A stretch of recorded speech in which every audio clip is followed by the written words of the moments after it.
एक बहुत ही शानदार कहावत है कि बोया पेड़ बबूल का तो आम कहां से पाओगे।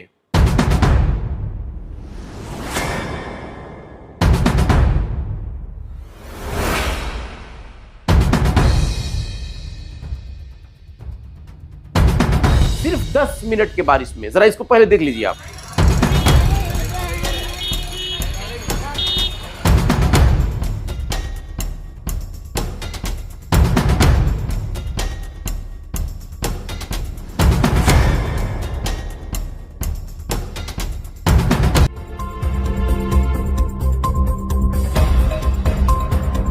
एक बहुत ही शानदार कहावत है कि बोया पेड़ बबूल का तो आम कहां से पाओगे। जाहिर है कि जिस तरीके से सीमान की जो व्यवस्था है, इस व्यवस्था से शायद कि हम अपने आप को कभी दोष मुक्त नहीं कर पाएंगे। ये हमेशा का ये सिस्टम है, ये हमेशा का यही रोना है कि हम जब भी किसी जनप्रतिनिधि को चुनते हैं, ये सोच करके चुनते हैं कि वो सीमान के लिए कुछ कर गुजरने का प्रयास करेगा, या जो समस्याएं हैं वो समस्याएं, जिन समस्याओं से हम रोज जो है कि निपटते हैं, उनको देखते हैं, उनको समझते हैं, कम से कम उससे उसको निजात मिलेगी।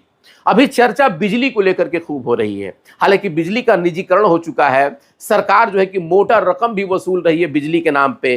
कई जगह जो है कि आपको स्मार्ट मीटर लग गया है। अब स्मार्ट मीटर का जो आप जिस तरीके से उसका चलन बढ़ा हुआ है, उसका बिल भी उसी प्रकार से बढ़ रहा है। लोग पहले ही इससे जो है कि दबे हुए थे, लोग इससे इस आफत से पहले ही जो है कि दो चार हो रहे थे। लेकिन दूसरी समस्या अब सीमान में जल जमाव की समस्या होती जा रही है।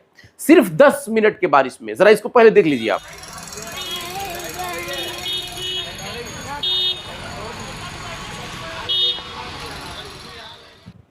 अब आप सोचिए कि सिर्फ 10 मिनट के बारिश में ये हालात हुआ है शहर का, तो अब आप अंदाजा लगाइए कि अगर 10 दिन बारिश हो जाए तो फिर सीमान का मालिक तो ऊपर वाला ही होगा।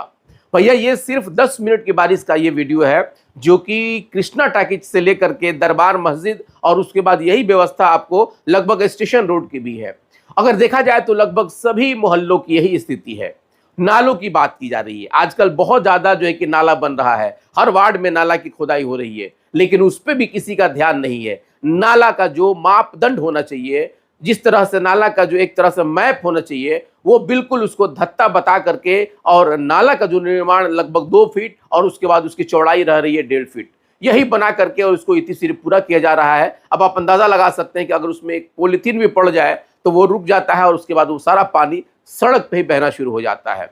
ये तो बात चूंकि 12 मास की हो गई, लेकिन जब व्यवस्था खास करके जो यहाँ की बारिश होती है, बरसात के दिनों में जो नगर परिषद को व्यवस्था करना चाहिए, वो व्यवस्था तो दूर, आप देख सकते हैं किस तरीके से ये जलमग्न हो चुका है। अगर ये स्थिति अभी है, अगर 10 दिन 15 दिन बारिश लगातार होना शुरू हो जाए, उसके बाद क्या कुछ होगा आप कल्पना कर सकते हैं।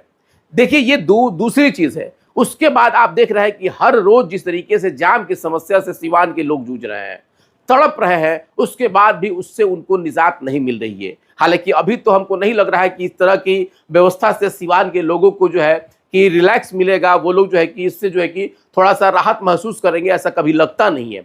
इसलिए नहीं लगता है क्योंकि वो व्यवस्था जिसको दुरुस्त करना चाहिए वो तो बिल्कुल मदमस्त हैं, वो अब उनको इससे कोई मतलब नहीं है। लेकिन ताज्जुब की बात है इसी सीवान की जनता की, जब यहाँ चुनाव होता है, चुनाव नेतृत्वकर्ता इसलिए चुना जाता है, कोई नेता इसलिए चुना जाता है कि वो हमारी उन समस्याओं का वो निदान करे जिन समस्याओं से हम रोज दो चार होते रहते हैं। जब भी घर से निकले, अगर नाला है, बिजली है, सड़क है, अगर ये सारी चीजें हमारे लिए सुख सुविधाओं का अगर हमारा जनप्रतिनिधि ख्याल नहीं रख पाएगा, तो आप अंदाजा लगाइए कि वो फिर क्या करने के लिए और किस लिए उसको चुना जाता है।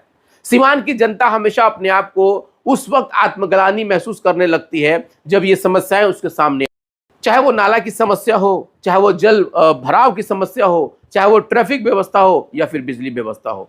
ये वो चीजें हैं जो एक आम आदमी नहीं कर सकता है, बल्कि उसका जनप्रतिनिधि करना चाहिए। उन जनप्रतिनिधियों की इसकी जिम्मेवारी होती है। लेकिन जिस तरीके से सीवान की स्थिति अब दिन ब दिन नरकीय बनती जा रही है, खास करके चाहे बिजली व्यवस्था हो, नाला हो, जल जमाव हो, सड़क हो या फिर ट्रैफिक हो, इन सारी चीजों से सीवान के लोग अब धीरे धीरे उगता रहे हैं। लोग इस बात को कह रहे हैं कि जब हमको चुनने का समय आता है तो हम उस वक्त जात धर्म देख करके चुन लेते हैं, और उसके बाद 5 साल पछताते हैं, रोते हैं, गिड़गिड़ाते हैं, कोई सुनने वाला नहीं रहता है। ये कोई पहली बार नहीं है। इससे पहले भी जब हम लोगों ने किसी जनप्रतिनिधि को चुना, उनका भी हालात बिल्कुल यही रहा। अब वो अपने मन मर्जी से जो मन में आए वो कहीं कुछ कर देते हैं तो कर देते हैं, अगर मन में नहीं आए तो बिल्कुल वो छोड़ देते हैं। अभी आप किसी भी नेता से, या यहाँ के सांसद हो, या यहाँ के विधायक हो, या यहाँ के जो वार्ड पार्षद हो, या यहाँ के चेयरमैन हो, आप किसी से भी पूछिएगा तो वो बिल्कुल कहेंगे कि हम लोग काम करा रहे हैं। लेकिन कहाँ काम करा रहे हैं तो वो ये बताएंगे कि फलाना मोहल्ले में काम हो रहा है,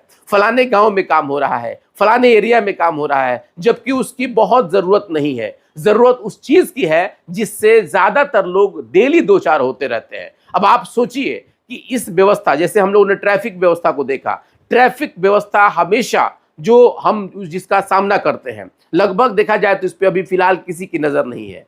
दूसरा चीज जो यहाँ की बिजली व्यवस्था है, बिजली व्यवस्था के बारे में लोग हमेशा जो है कि त्राही त्राही करते रहते हैं। अब तो चूंकि स्मार्ट मीटर भी आ गया है, निजीकरण भी इसका हो चुका है, बिल भी जो है कि पहले से 2 गुना 3 गुना आ रहा है, रोज लोग चिल्ला रहे हैं, लेकिन हमारे जनप्रतिनिधि कान में तेल डाल करके सोए हुए हैं। तीसरी जो सबसे बड़ी समस्या है अब ये जलमग्न होती हुई शहर की। हालांकि चलिए कम से कम सीवान के लोग अब आत्मचिंतन करना शुरू किए हैं, एक दूसरे से लोग पूछ रहे हैं, जानकारी भी ले रहे हैं और उस पर जो है कि बात भी कर रहे हैं। ऐसा लग लाएगी तो हमारे जनप्रतिनिधि शायद कि इसको सुन सकें। फिलहाल सीवान की व्यवस्था को देखिए, एंजॉय कीजिए और सोचिए कि आखिर हम लोग में कुछ कमी है या हमारे जनप्रतिनिधि में कि आज इस व्यवस्था से हम कभी भी सुधरने का या फिर इससे निकलने का प्रयास नहीं कर रहे हैं। फिलहाल आपको ये खबर कैसा लगा आप कमेंट बॉक्स में जरूर बताइएगा। आगे की खबरों के लिए बने रहे हमारे साथ। बहुत बहुत धन्यवाद।